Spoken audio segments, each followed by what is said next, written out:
Hello, my people.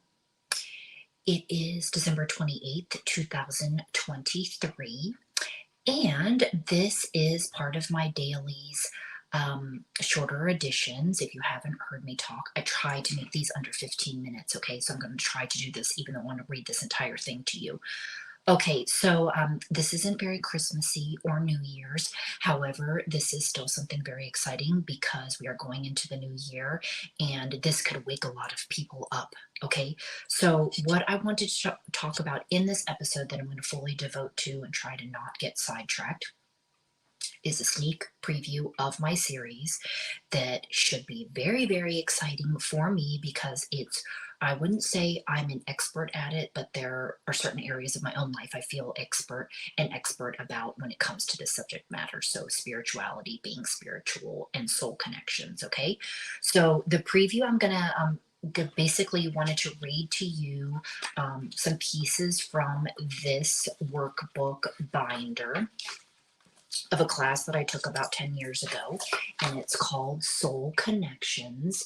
So it is by Carol Ritberger, Ritberger. And her credentials are she does have a PhD, but she's also a medical intuitive, so she can x-ray the body, see what's going on in there medically. Medical intuitive, used to be a radio show host, and she has a huge following. She teaches usually out of El Dorado Hills at a hotel and goes back and forth between there and Hawaii where she lives.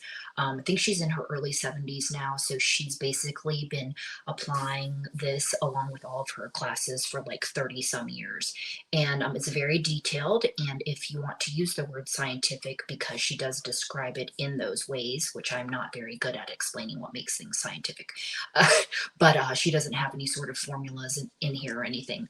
But it's not just total, as they use that word woo-woo, like just you think she just like made it up off the top of her head, because when basically, I don't know if it happened during her near-death experience that she downloaded this information, but she's definitely been in this world and been studying it for a very long time. So all that I know is that it makes sense to me and helped answer a lot of questions that I had about 10 years ago. I mean, I started studying all of this kind of stuff at a very young age, just more so in my early 20s. And I will explain to you more in the series in my intro a little bit more about my belief systems. But for those of you that don't even believe in past lives or anything like that, you could still totally resonate, I think, with some material in here, and also atheists and agnostics. You will see just the examples and then also the descriptions that I'll give. So I'm going to start the series talking about the spirit and the soul, which is confusing because they were used interchangeably, but they're actually two different things. And what I also found different and fascinating in here, because a lot of the stuff we've learned is in pop culture or whatever it is that certain things like karma, there's a such thing as good and bad. And this is where I learned that she describes it as uh, stored memories.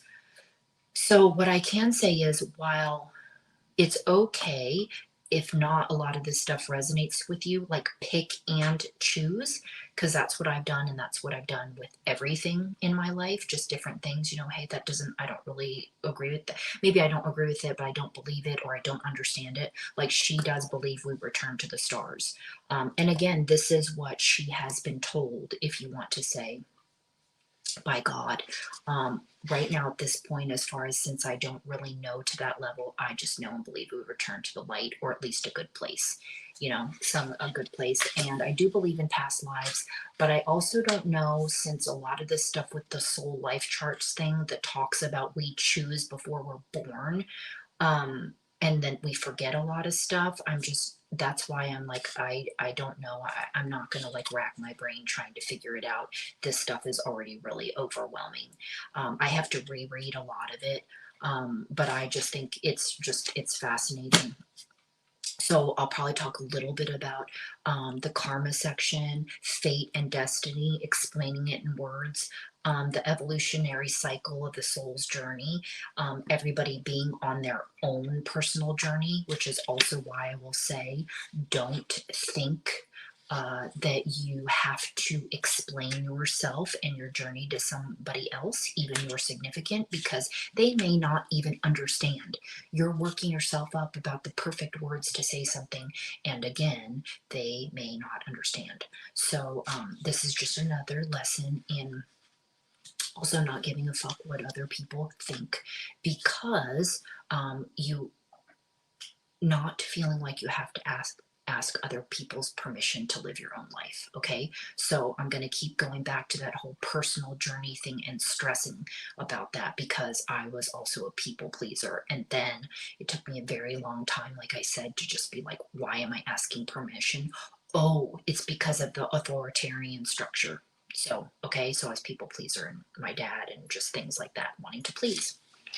So I'll probably talk a little bit about soul groups, companions, um, soulmates. That's such a can of worms, because it's still kind of taught that there's only one, while I believe that there can be many. It just kind of depends on compatibility, the life lessons, and the contracts together. Maybe that's a good way to put it, which is also why I believe in diversifying love and not getting attached so in such a desperate way, which in Buddhism talks about how attachment causes suffering. It doesn't mean don't love or don't ever get close to anybody. They're just using discernment is what it means. So there's different agreements that she talks about in here, which is really fascinating, because once you go through it, if you ever did take this class or read this information, she explains these character traits and these different things,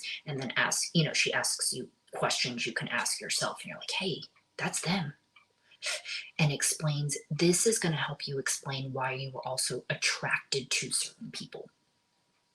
Okay, so just this few pages here that I thought you would like. So under the soul agreements area, identifying the purpose that they say they serve in our spiritual evolution. Okay, so if you ask me again, the point of all this, I don't know that it's like one point, because I do believe this is a school, like an earth school. We are here to learn lessons. So if you scratch that and don't say anything about past lives, and don't have anything to do with it, and you're just looking at the soul going through a process to the end up in a physical death, it's that we are here learning lessons and certain things that have to be actually experienced in the physical body. So let's not go deep into all of that. Okay, so these soul agreements, sacred bonds that we create prior to our incarnation. Okay, so again, if this doesn't resonate with you, just ignore it. Okay, if you don't believe in incarnation. So it says, each agreement has a strength quality and a shadow quality, and she only lists that there's actually four. There is a really popular book by Don Miguel Ruiz that talks about the four agreements as well, but he doesn't describe it like this. So I kind of think that there's more agreements in this, but I don't know. I haven't explored. Okay, we only make one soul agreement with one person. That agreement remains the same until we cross over to the other side. Okay. The soul agreements connect each of us to one another. And it goes on to describe how we create them. Okay, the soul agreements can't be avoided or broken, but they can be fulfilled in each lifetime. What affects how these soul agreements are lived and if they're completed is directly tied to our use of free will, and how we use that free will in our interactions with other souls and the choices that we make. In the creation of our soul agreements, the underlying achievement in our human experiences is to learn how to overcome self-judgment and remove karmic memories associated with it. It's for this reason alone that soul agreements are transformational in nature. They help us arise above our human fears and insecurities and provide the basic needs for us to survive in the physical world. An important part of these needs are relationships. If these needs are met and our fears and insecurities no longer dictate our behavior or manipulate us emotionally, then it's easier for us to live a more meaningful and purposeful life. Um, the soul agreements, this is the part of why I also know it to be that there are no coincidences and that there is a divine order, no matter what you believe in one God, or I believe oneness. These things that people perceive as accidents or coincidences, they help us realize that no matter whether the relationships are positive or negative, they're part of our life chart, right? Or life design. And they present endless opportunities for us to transform our limitations and our emotional hurts. These agreements serve as the motivation for us to develop our divine potential to live authentically, that word, and live in alignment with our soul purpose, our core values, and to function within our chosen inherent personality traits. Okay, on and on and on. So that is the purpose and the point. So I think just walking away and digesting, just soaking it up, is that paying attention, which we didn't always, unless you were really self-aware when you were younger about all these people around you. You're not really necessarily thinking or questioning what kind of friend is this. A friend? Do you even know what a friend is? What is an acquaintance?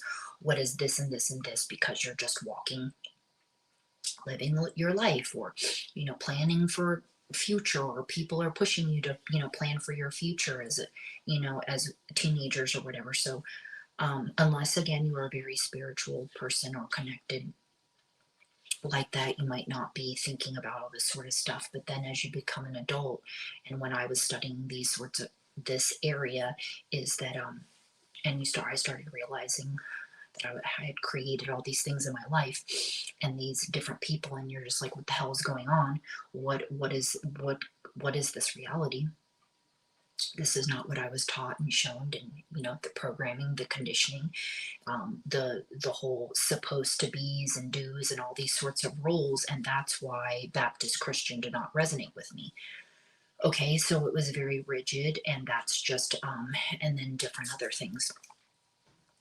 And so I gravitated more to the Buddhist philosophy, and there's many different types of Buddhism. My mom's culture is Thai, so that's just that old doctrine of the elders, and I would pick bits and pieces. And I never really knew much about past life stuff for myself or experiences till I got older. And that is true. I feel like as you get older, certain things become developed more, or if you are already an empath and feeling for others, it becomes more intense. Okay, so I talked about the different agreements. I'm not going to go into them more. And if you are somebody who is interested in this topic, soul connections and different things, this topic and this subject matter, I'm your go-to for these sorts of things. Plus, I can apply my own real life experiences. And most of my stories, though, come from positive thinking and how I've been able to create from love. So while I have my other shows that talk about supernatural and paranormal stuff, which I've talked about briefly before, I would like to say, like, I don't focus on the dark side stuff, but I'm just exploring it more because I think I have to share more about it. But this series is going to be basically focused on sharing this wisdom, everything that I've learned, plus the stuff that I've learned from her. And what else would I be talking about? I don't know. I'll try to keep myself on track, and the material I want to give, I might give some coaching there too.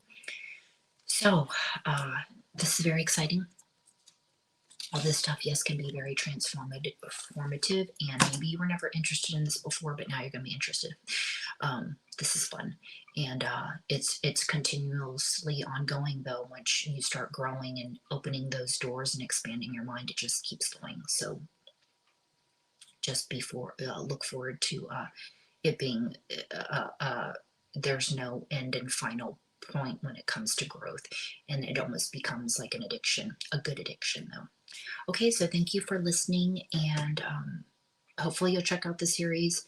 If not, that's okay too. So that be looking for that in the coming days and weeks. Thanks for tuning in. Bye.